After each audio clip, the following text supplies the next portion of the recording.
মা দুর্গার পুজো চলে টানা 5 দিন, আর এই 5 দিনে অনেক রীতিনীতি থাকে। এই যেমন আপনাদেরকে এখন নিয়ে যাব ঝাড়গ্রামের চিল্কিগড়ে। নিশাবলীর রক্তেই সন্তুষ্ট হন মা কনক দুর্গা। এখনো চিল্কিগড়ের রাজপরিবারের রূপকথা হয়ে জাগ্রত হয়ে রয়েছেন মায়ের আবাসভূমিতে। প্রাচীনকালে লোকধরা, আর সেই লোকধারার প্রহরীরাই নরবলি দিয়ে দেবীকে সন্তুষ্ট করতেন। এখন তারা আর নেই, তাই দেবীকে সন্তুষ্ট করতে রাখতে হয় নিশাবলীর রক্তে।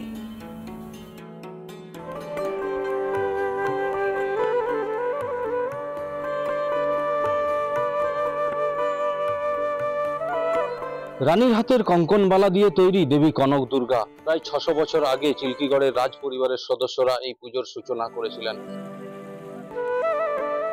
কথিত আছে মেদিনীপুরের জাম্বনি পরগনার রাজা গোপীনাথ সিংহ মত্তগজ মায়ের স্বপ্নাদেশ পেয়েছিলেন।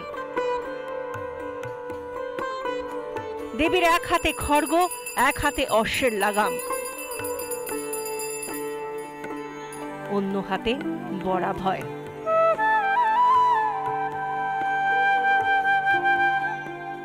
মায়ের নির্দেশ ছিল রানীর হাতের কঙ্কনবালা দিয়ে তৈরি করতে হবে, আর রাজাকে স্বপ্ন হয়েছিল যে যা খরচ হবে সেটা দিতে হবে। স্যাকরাকে কিভাবে মূর্তিটা তৈরি হবে তার স্বপ্ন হয়েছিল।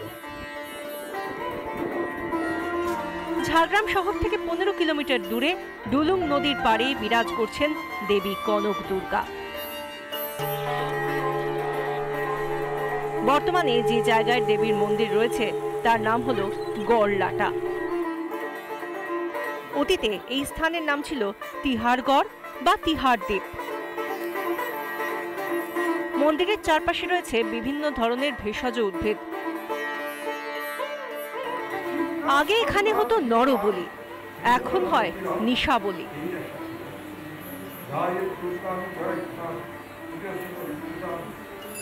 অষ্টমীর দিন সন্ধি পূজার সময় একটি বলি হয়, তারপরে রাত্রেবেলা নিশা পূজা হয়। নিশা পূজা ওই যেটা হয় সেটা জঙ্গলের ভিতরে যারা বলি দেন তারাই জানে। পুজোর প্রতিদিন ভোগ হিসেবে দেওয়া হয় মাছ ও হাঁসের ডিম, থাকে মাংস।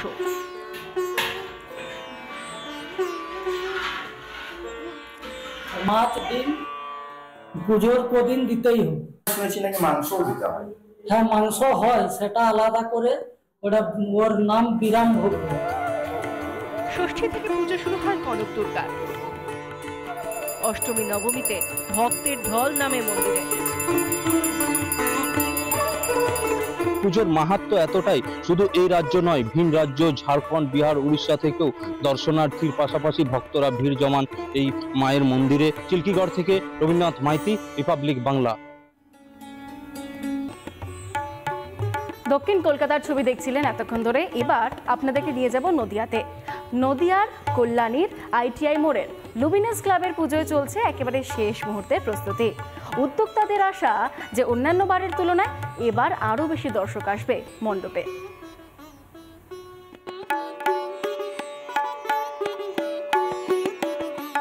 মাঠ জুড়ে পেল্লাই মন্দির, ব্যাংকের অরুণ মন্দিরের আদলে তৈরি হচ্ছে মণ্ডপ, তার সঙ্গে বানানসই দুর্গা প্রতিমা। 5 মাস ধরে চলছে কাজ। উদ্যোক্তাদের আশা প্রতিবারের মতো এবারও তাক লাগাবে তাদের পুজো। আমরা এবছর গত 2 বছর আমরা টাওয়ার করেছিলাম, এবছর আমরা মন্দিরে চলে গেছি। এবার টাওয়ার মন্দির কাম টাওয়ার, মানে মন্দিরটা এমনই উচ্চতা যেটা টাওয়ারের সমান।